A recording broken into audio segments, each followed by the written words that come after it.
Hi, my name is Josh McCarthy, and I want to welcome you to another edition of our Ask the Experts weekend here on 104.5 WOKV. And this show is dedicated to you, the workforce of today and tomorrow. Pete, the Job Guy Langlois, introduces his listeners to the most innovative companies, and he explores the career journeys behind some of the world's most influential individuals. And this is all done with an honest and oh-so-entertaining filter that is unique to Pete, the Job Guy Langlois. Take it away, Pete.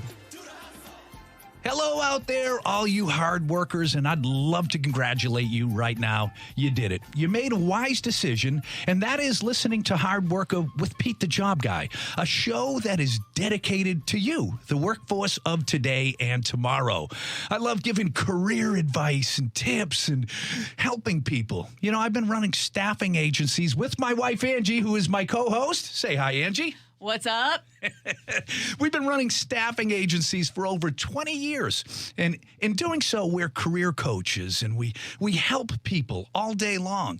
And this is a show, like I said, dedicated to helping you. And that's a great part of the show. But one of my favorite parts is each week we get to introduce you to some of Jacksonville's most influential and interesting people. They tell you about the great organizations that they represent and the great causes that you can rally behind and or get involved in right here in North Florida. And today, wow, I have some great guests. Also, and I'm going to introduce them in just a second. But I want to tell you, we also have another element of the show, which is like a big old gift to you. This is where we have Boston Danny. And each week, Boston Danny is on the show. He tells you about the fair city of Boston. He brags about his sports teams and his grandson, Desmond. But he also does something for you. If you have a special someone that might have a birthday, an anniversary, or maybe they made your workday just a little bit brighter and you'd like to thank them for it, I'll tell you what, send me an email. Send an email to pete@petethejobguy.com. I'll take your email message. I'll give it to Boston Danny, and he will give your special person a wicked piss a shout out like only Boston Danny can. On the second half of the show, Angie Langlois, the semi-world famous Angie Langlois, my co-host, and I are going to tell you a little bit about our story. And our story is a love story. We love each other. We love what we do, and we love our business, Ascendo Resources. And I can't wait to tell you all about it and give you all the funny details. But guys, I told you I have two very special guests today. Let me introduce them, and in order to introduce them properly, I'm going to read their bios. First, I have Dr. Richard. Dr. Richard. Dr. Dan Richard is an associate professor of psychology at the University of North Florida and co-director at the Florida Data Science for Social Good program, DSSG. And we're going to talk a lot about what that is today. His research interests include lay epistemology. He's going to explain what that is. I'm not even sure I pronounced it correctly. Quantitative methodology, data science, transformational learning, and community engagement. And then I also have Dr. Karthikeyan Umapathy here.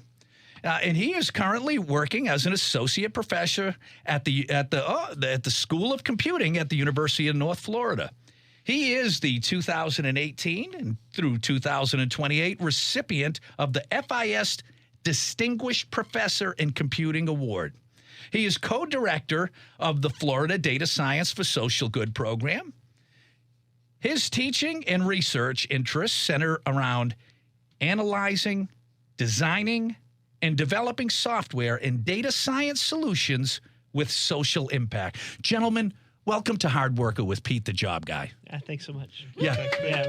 We are so glad you're here. Put your faces right up next to your microphones when you talk so the good people of Jacksonville and North Florida can hear you. You know what? I'm going to start with a broad brush. What is DSSG, Data Science for Social Good? Yeah, thanks, Pete. We're so glad to be here. Data science for social good is an approach to doing data science work with community partners. And in particular, our program, we do a 12-week summer internship.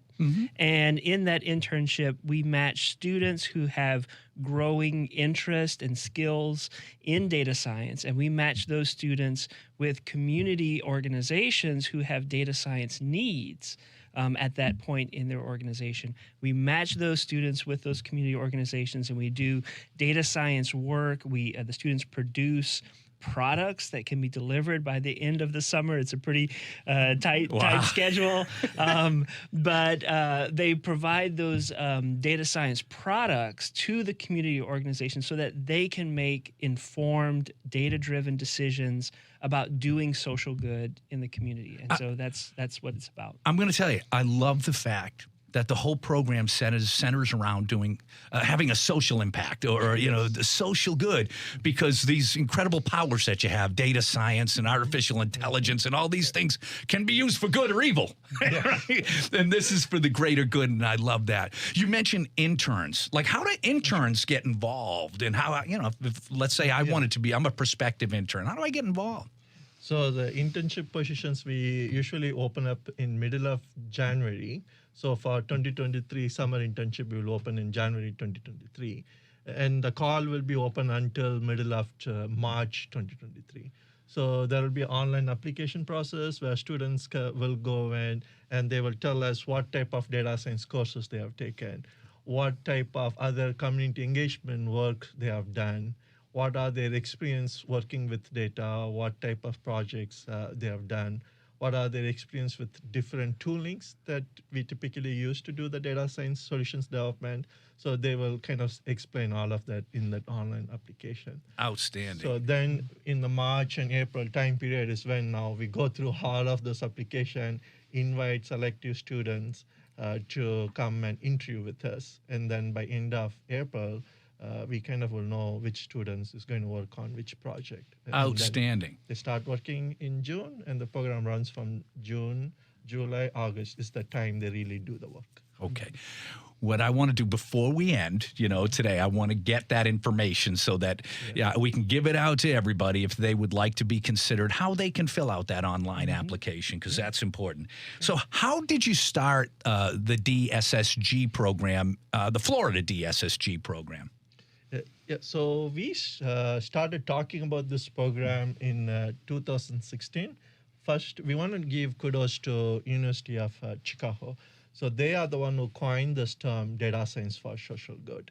And they started their first venture of doing this in 2013.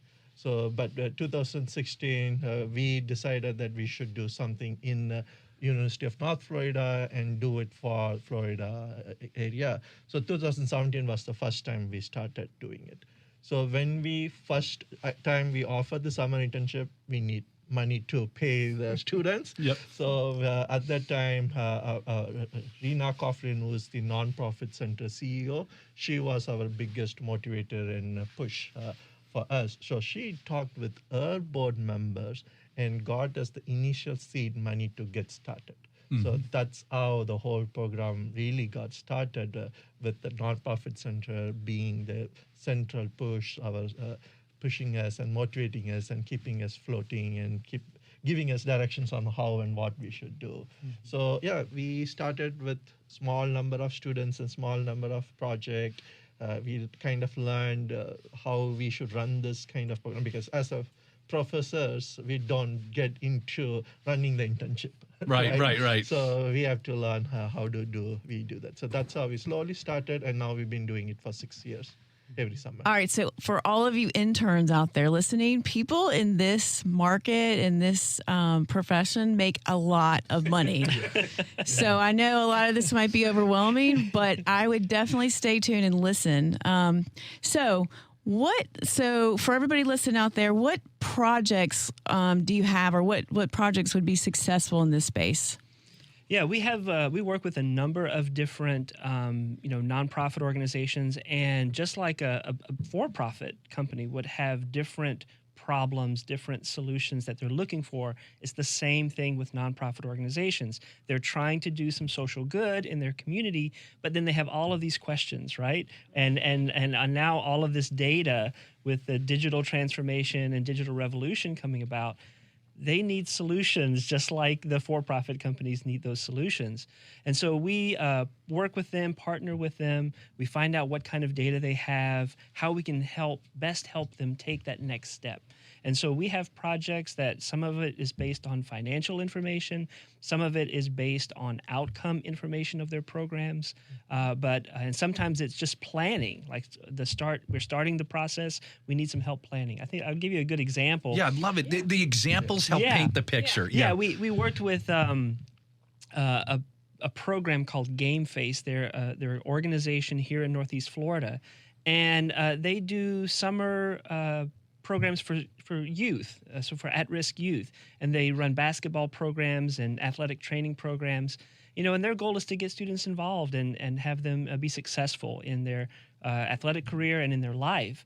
But they don't have a data science team. They're running a basketball program. So they partnered with us, and what we did is we went out and looked at all of the publicly available information that we could get our hands on. There's a lot of information out there. It doesn't matter what you're going to do. There's information out there. So, right. And so we just pulled in all of that data, connected all of the pieces for them, and to try to answer specific questions that they had about expansion. Where do we go next? What locations in Jacksonville should we be looking at to do more of these basketball programs? And so we had school data, demographic data, arrest records, all kinds of information about just youth, and pulled that all together in a dashboard for them so that they can then make decisions that is informed by data.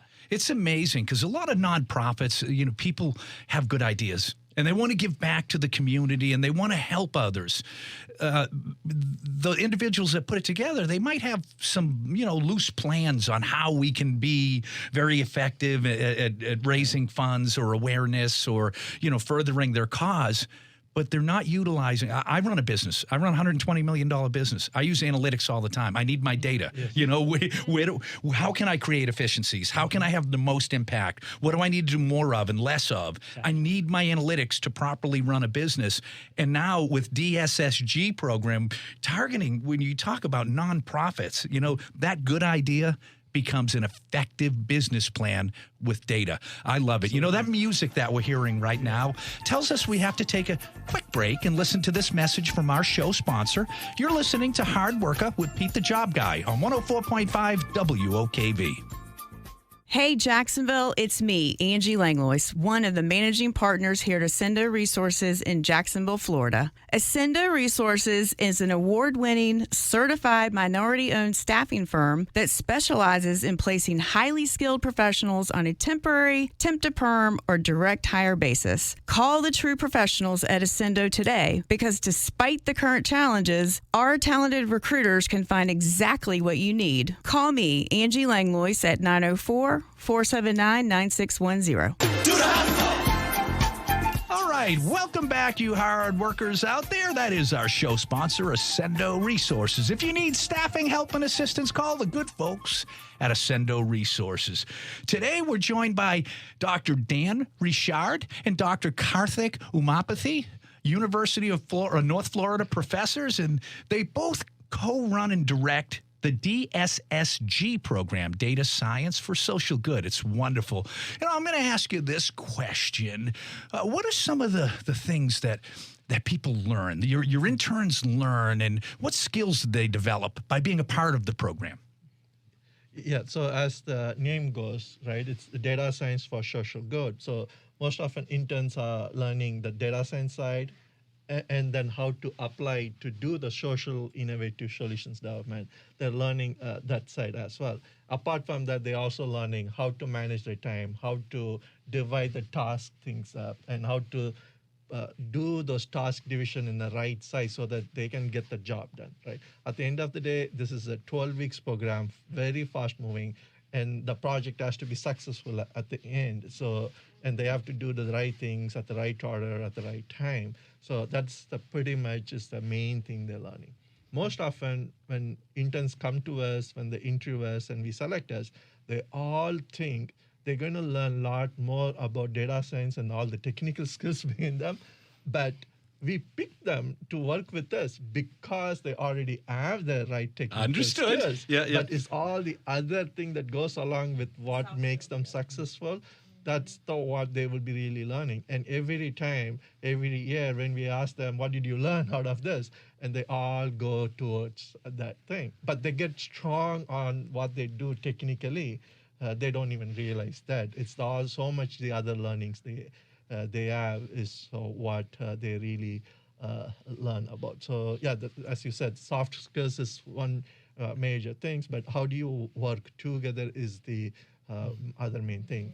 Yeah, and how do you communicate those things, right, to a broad audience? We always do a public presentation at the end of the summer term, open to the public, and it's all about these like social good projects and programs, and the students really have to work hard at communicating very complex ideas, but presenting them in a way that a broad audience can understand them and receive them and accept them. So they get a lot out of that aspect as well. Well, I love this, the critical thinking, the team building, the project management skills, the presentation skills to communicate the idea beyond it, and then also the practical application of their data science skills that they come through the door with. I think it's phenomenal. One other interesting things we do, many often when we are in academic setting, right? We are all sellout. I do, as a person in computing school, work with the computing student, right? I work with psychology student. The way we do DSSG is we are bringing students from multiple disciplines. We are making computer science students, statistics students, data science students, business students, health students, psychology students, political science students, anthropology students. All of them work together in a short time period. So they really not only just learning how to communicate, crossing their knowledge barriers, crossing their disciplinary barrier, how to say things in a way that they get what they need from the other person, and they are producing the ways things they need to be produced so the next person can do their job. So that's the other interesting thing and I think that's truly running the DSSG type of program inside the university setting allows us to do that level of collaborative, high intensive communicative work, which I think a little bit more will be difficult if a company tries to do. So that's a little bit advantage that we have just because we are in that environment. Outstanding. So what do employers think about data scientists and, people that come out of your program even? Yeah, so now the data science has become very core discipline for any company, right? So for many don't realize, while we've been collecting data and we've been doing statistical analysis for a long time now, right? But data science as a discipline just started only around 2007 time period. Before that, it was very scattered around, right? Data mining existed, people did that. Statistics existed, people did that. We didn't call it as a discipline. So we made it a discipline and started differentiating from computer science, from statistics and things like that. So it's a very, very young field. But already by now, there can't be any company can survive and can succeed without doing some kind of data science work. Right. So and we didn't everything sports. I mean, come on now. Doesn't matter what we are doing, right? You're running a show. You're talking about analytics is important. You're doing nonprofit work. You want to do good work. Yeah, you got to rely on data. Right. So that's what. Right. We didn't explain what data science is. Data science is all about finding hidden patterns that is there in the data. Right. And as humans, when we look at it, we can find some patterns, but we will scratch the surface. Diving deeper into all those hidden patterns the data can do, that's the power of the algorithms there, right? And that's what the data science is about. So now when we say social good, we all know what social good is, right? Something that makes us feel good. But when we say data science and social good, it's that it's all about, are we using the data right? Are we interpreting the data right? Are we making the decisions that is going to achieve the goals that we're setting to achieve, right? So that is what we trying to do as a data science. Very good. Very noble. Very noble, too. So now going back to the employer, that we didn't touch that employer questions at all. So now that's what the employers they know that students are coming with technical skill, and every other company does different things, and technically they all need to be a little bit retrained. They are looking for students who they have to spend less time to retrain. Right. So in that sense, as you said, soft skills, that's why they all pay attention to soft skills. They can't train that. That's who you are, and how you're going to interact and communicate with it is just something internally you are exposing to outside world. So so in that sense, they're all looking for kind of the people they can take in-house with short number of weeks and soft number of training time. They can give them real project that they can successfully complete, and they don't break things and create more work for others. Yeah. So Pete, if you talk to employers and they have a data science team, they know that it's really important to have that coordination and that like mutual communication and openness within the team. And students learn that a lot in this type of project because they're having to have conversations, computer scientists with anthropologists, with business people, with nonprofit people. All of those different stakeholders need to be able to communicate effectively and understand each other. And that's what employers want. They want technical people who can have conversations with people who are different than them. I mean, I have similar conversations with people day in and day out. I have very, very technical and competent accountants that talk better to their shoes than they do the person across from them. Yes. Okay, same with IT. I mean, we call some people mushroom coders. We say we keep them downstairs in the dark and feed them a bunch of stuff and just let them bang out code because they talk better to machines than they do to people. Okay, the soft skill element that you're helping to foster and develop is what employers need, and that can make the difference between, running an $80,000 a year job and a $350,000 a year job. Yeah. You had a question, Angie? Yeah, so I'm assuming there's a lot of companies out there listening right now and going, I need this. And I'm assuming there's not an unlimited amount of interns, right? So how do they, is there a wait list, or how do they get involved and get on the list to get some of this talent? Right. So we actually work with a lot of industry partners. We have industry partners that provide mentors for the DSSG program. So when the students are in the internship, they need to know about best practices, right? They need to know industry standards of what is going on in the data science field. And so we invite those for-profit organizations and work with people, data scientists that are currently working in the field, to come in and give advice to our students. So for-profit organizations can get involved in that way and connect with us and support those students. And we have a lot of organizations looking at our students, and we'll offer them an internship after our internship. Then they'll offer them another internship, and students get involved that way. Outstanding. Well, let's get the contact information out. Like if people want to, if I'm an intern and I want to apply, a potential intern, or if I'm just anybody that's interested in learning more about the Florida Data Science for Social Good DSSG program, how do they do that? Yeah, so the best way to find out all the information about us is going to our website URL, which is dssg.unf.edu. Okay. So dssg.unf.edu. Yep. So whenever there is a new application process we open up, it will be in our front page. So whenever we talked about we're looking for mentors from industry people to come and help us out. So when we're looking at that time, which will be May month, we will have those banners opened. So when they come to the homepage, it would be clear at that moment of in time what is open for people to interact with us. Outstanding. And, I usually ask the question, but we're running out of time right now.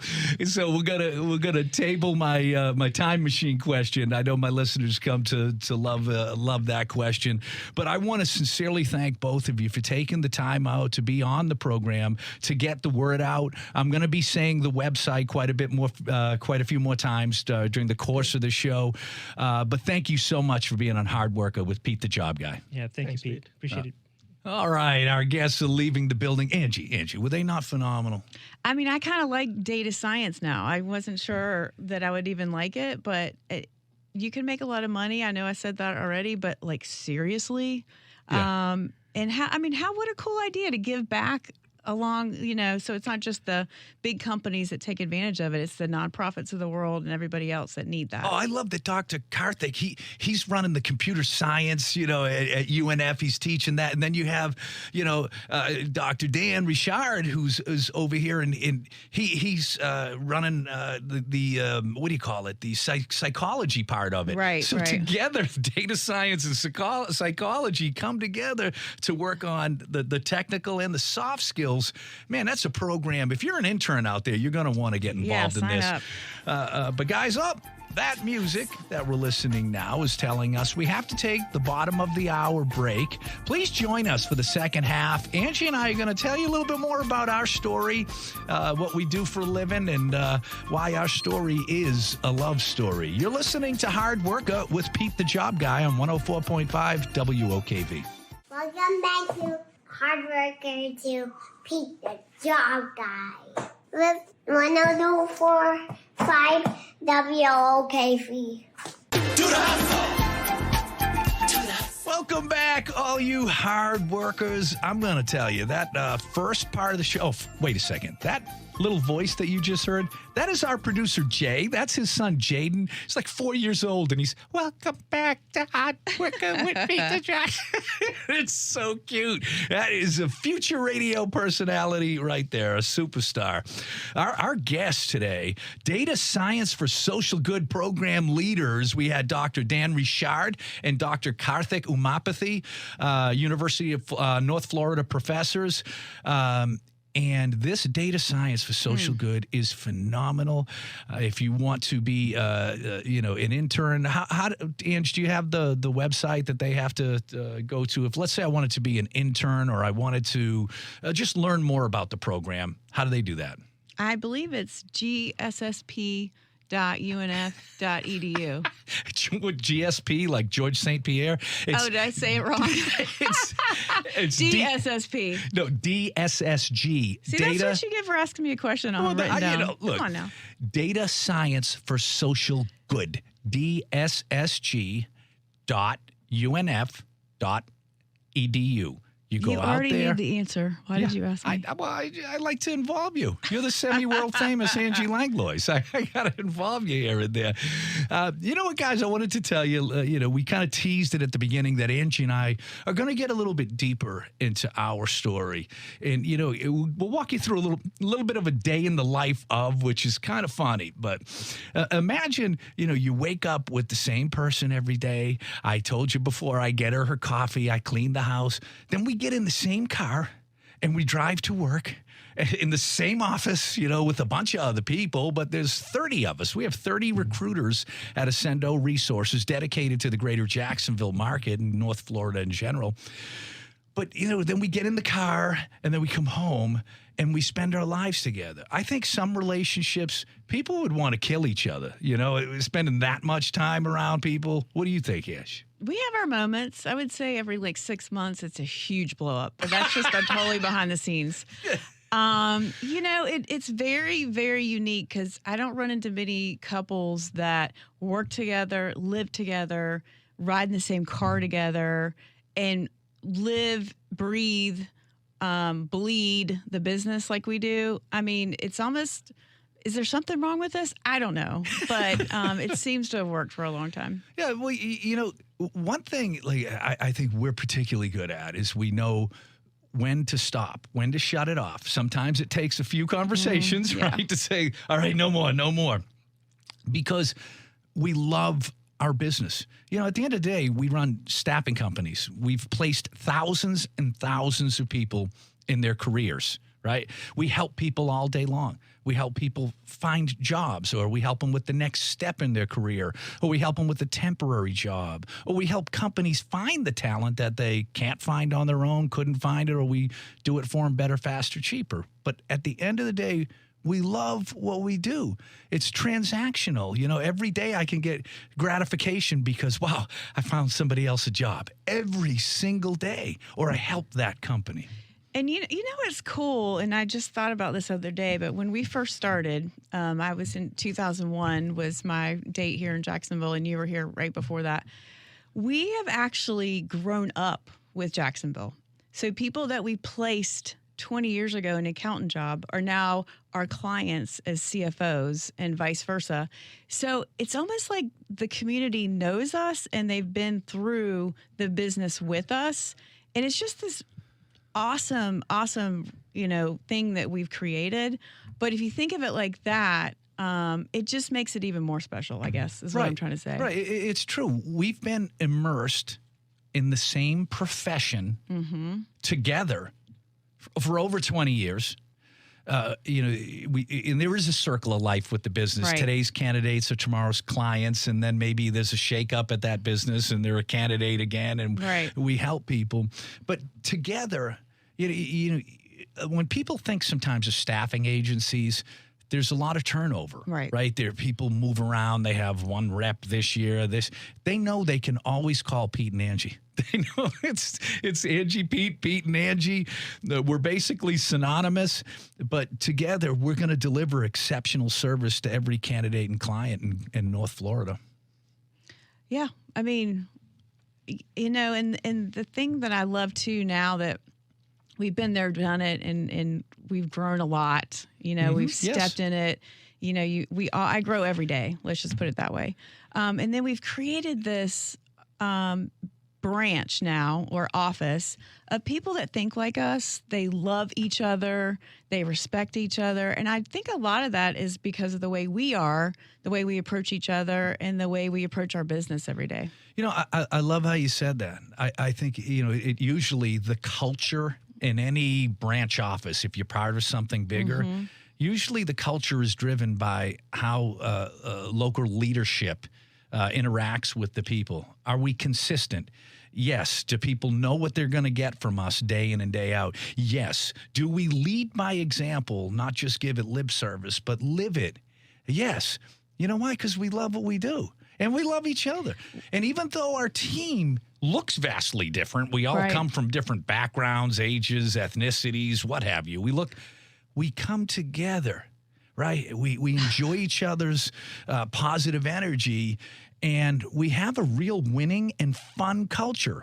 Work hard, have fun, give back. We say it all the time. I was just thinking to myself, this happened yesterday. This is how bad it is in our office. Bad or good? Well, bad is in how connected we are, how much we know each other.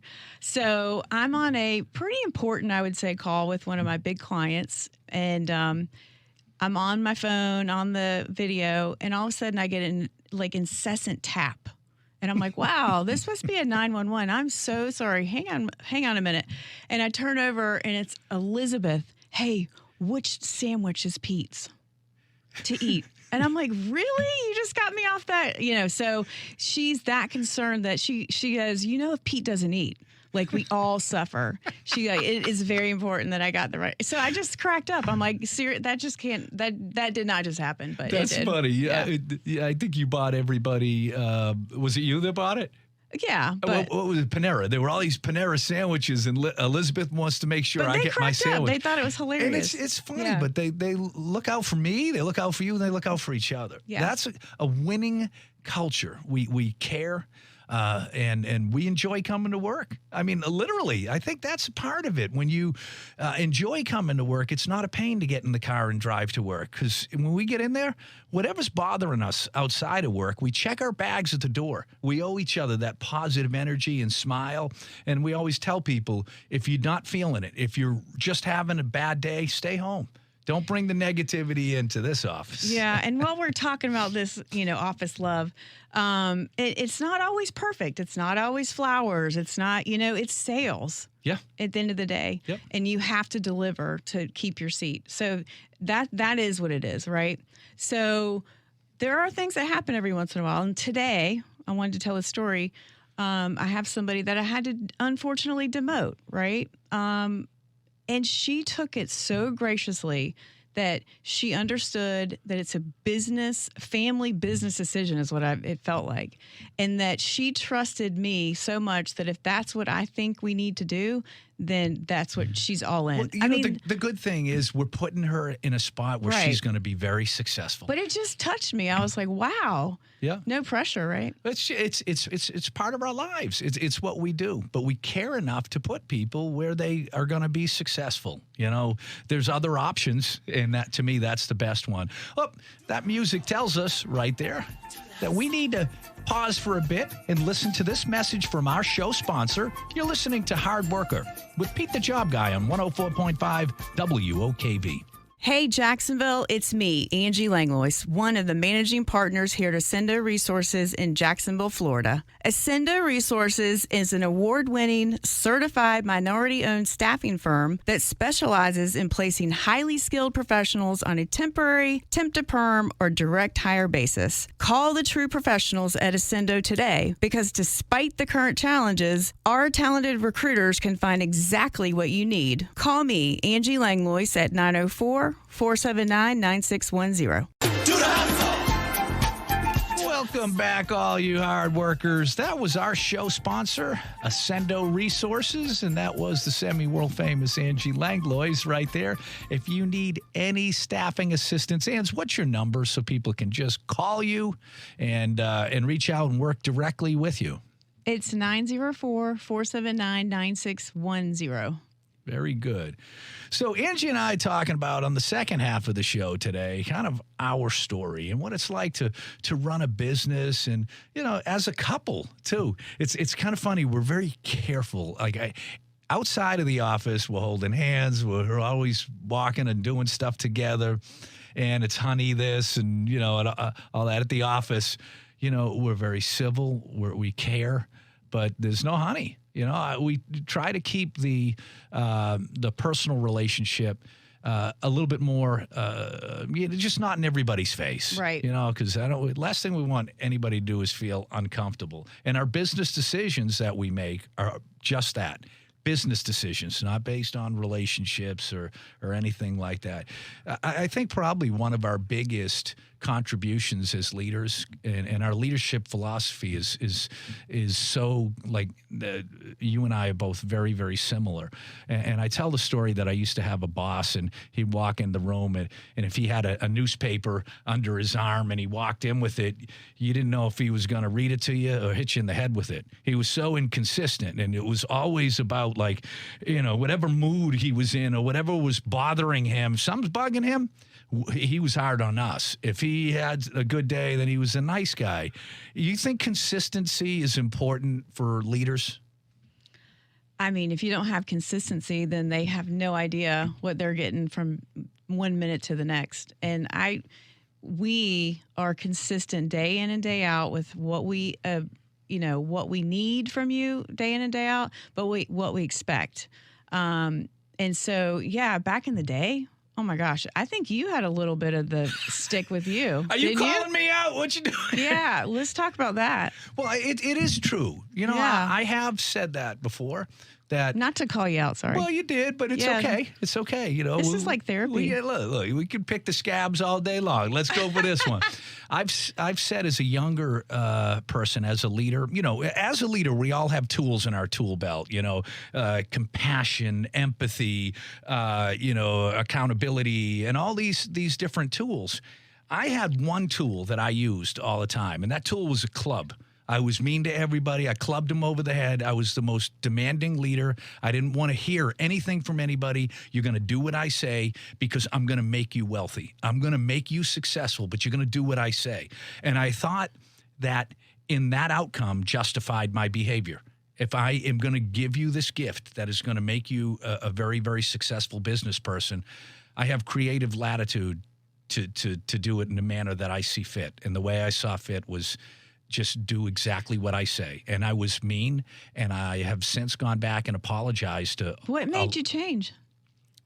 I think what happens is at some point you look at your life through a different lens. And I think as I got a little older and a little wiser, I look back and say, wow, I didn't have to be that guy. I could have had the same outcome in a different manner. And I've called and apologized to people. About 95% of them were like, oh my gosh, you were great. No, don't worry about it, right? But there were the few that, yeah, you were a real colossal jackhammer, and I appreciate the call. And so, yeah, it's the good part is it's never too late to change. You know, I'm an old guy. I can still learn a new trick. Fortunately, I learned that one a while back. But, you know, look, as leaders, you're not locked into whatever style of philosophy you have. It's easy to morph and change based on either your experiences or go out and read something, learn something, listen to some books on tape and emulate those whose behavior, you know, you'd like to Well, and I know possess. I'm teasing you right now, and it wasn't that bad. And in fact, we have some people that you were very mean to that I've witnessed. And they're back working with us. So you couldn't have been that bad, right? You know who you are. Yeah. You're crazy. You're crazy. I was hard. But look, getting back, hey, you married me, okay? So I must have done some things right. No, it is true. And look, this is a story about careers, and careers aren't static or linear. And just like that, you know, your career's like climbing a rock wall. You know, sometimes you have to climb down too and go to the side a little bit to go back up. And it's kind of like that with my behaviors. If I modify a little bit less of this, a little bit more of that, I'm going to get to the top eventually. I'd like to do it sooner. And fortunately, with the modifications I've had, when we started Ascendo in Jacksonville, it was you and me. Yeah, I was just gonna say we should talk about that, because this is by far our biggest legacy that we've done. And I know we always think we're doing it the best at the time or in the moment, but now, oh my gosh, like all the moons have aligned, and this is like the best version of us and the best version of our business that I've ever seen. So well said. So well said, because, you know, we basically came into 3 different startups that we did. Okay. One was like right after 2001, right after 9/11 happened. Yeah, my first day was 2000. Let's go ahead and run a business. Right. Then the next one was at the crash. When the market crashed in 2008. Mm-hmm. We started started. new businesses. Yep. And then we started our third right in the middle of COVID. When COVID started in We've done it all. December of 2019, we opened up a staffing business, and then the COVID thing, you know, January, February, March started, and then all of a sudden things go on lockdown. I have to say I was worried. Right, Like, I'm like, too. whoa. I was too. I don't think we can do this. Do you know, in COVID, right when it hit, we had one bad month. And then after that, we kind of morphed, changed, created, and developed like kind of even a new strategy for reaching markets, for conducting interviews, for being kind of innovative in our approach. And now I'm happy to say we went from you and me in December of 2019, and you fast forward 3 years later, where we're at, we have 30 recruiters dedicated to the Jacksonville market. We are one of the largest staffing and recruiting agencies in Jacksonville, and we have more recruiters dedicated to the Jacksonville and North Florida market than some of the major players that you know, multi-billion-dollar staffing organizations don't have as many dedicated resources right here in Jacksonville. So I'm proud to say that we did something special. And like you said, the legacy that we leave behind.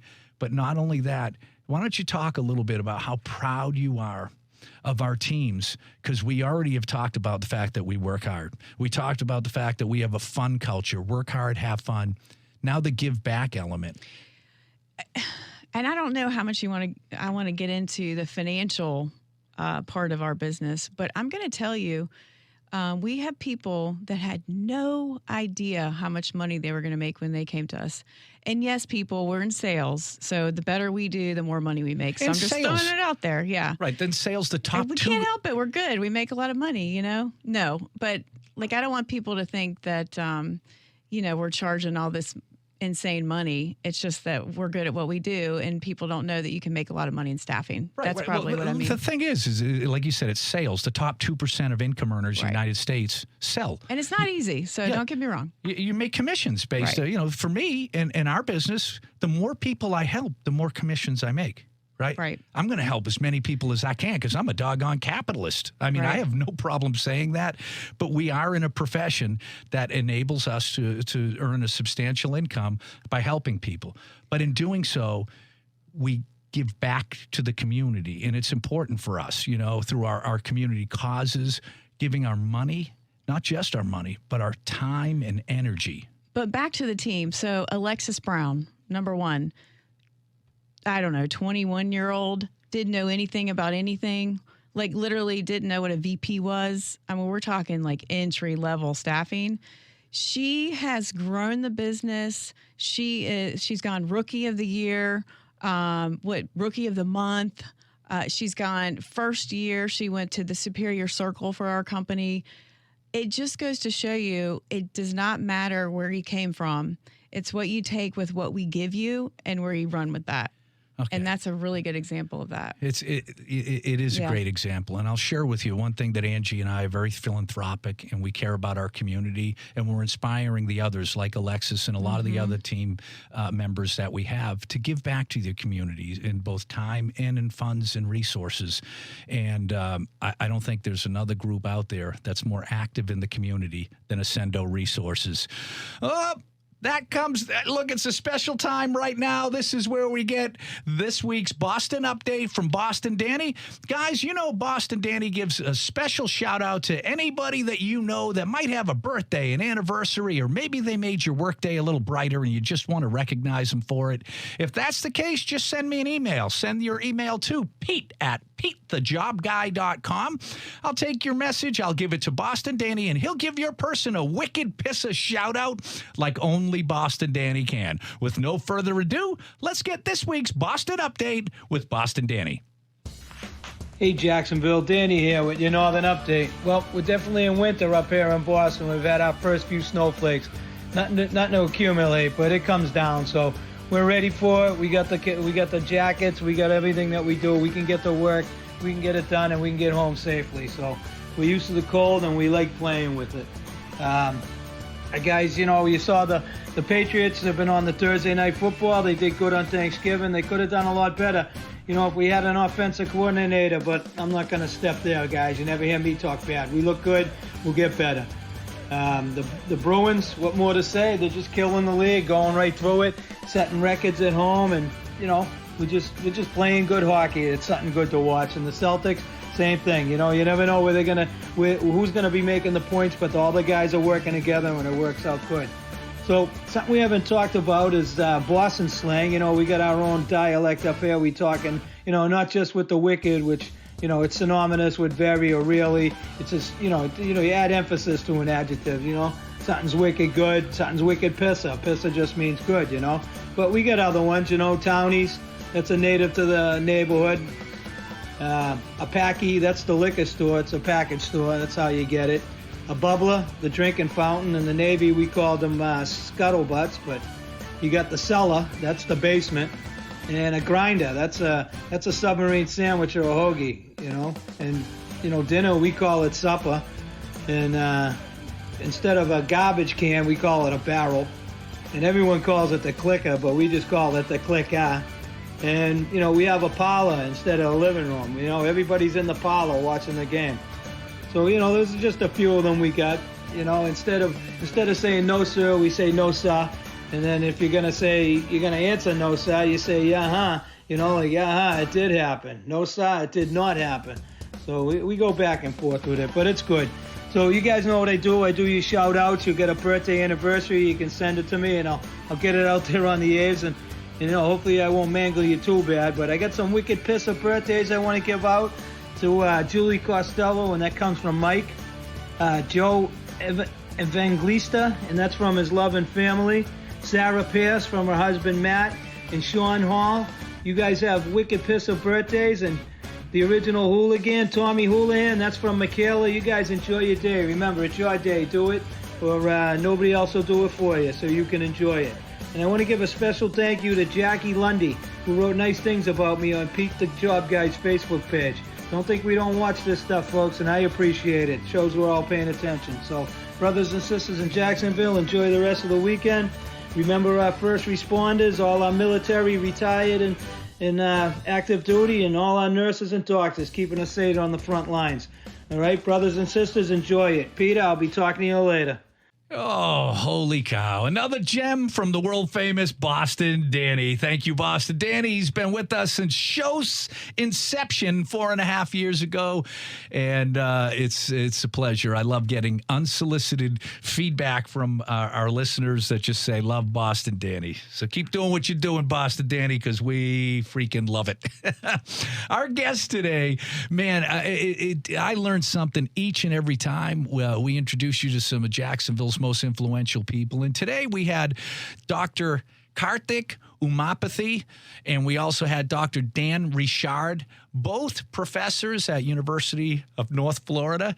And they came in and talked all about data science for social good, that program. If you would like to maybe fill out an online application to be an intern with such a great program, Angie, why don't you give the listeners the website so they can go ahead and fill out that application? Yeah, it's dssg.unf.edu. If you're an intern out there right now in analytics or wanting to get in analytics, get involved with this right now. Yeah. Listen, data science, you know how I feel about it. I love my analytics. I love my tools. I love my dashboards. It's how I run my business. But data science for social good? I mean, it's sounds like a unbelievable. Superhero. Yeah, it is. It's like they should both, go into a phone booth, rip off their shirts and have the S on their chest, because that's how I feel about a program like that. And I know all you employers out there, y'all love your data. You love your data scientists, right? These are the interns that you'll want to get, because now they're also developing those soft skills too. The critical thinking, the project management, the communication skills, the presentation skills, and, seeing a project through under an intense timeline. It's pretty great. These are the interns, you employers out there. These are the folks that you want to get. Well, guys, you just did it. You just listened to another episode of Hard Worker with Pete the Job Guy. Go out there and get him this week, hard workers.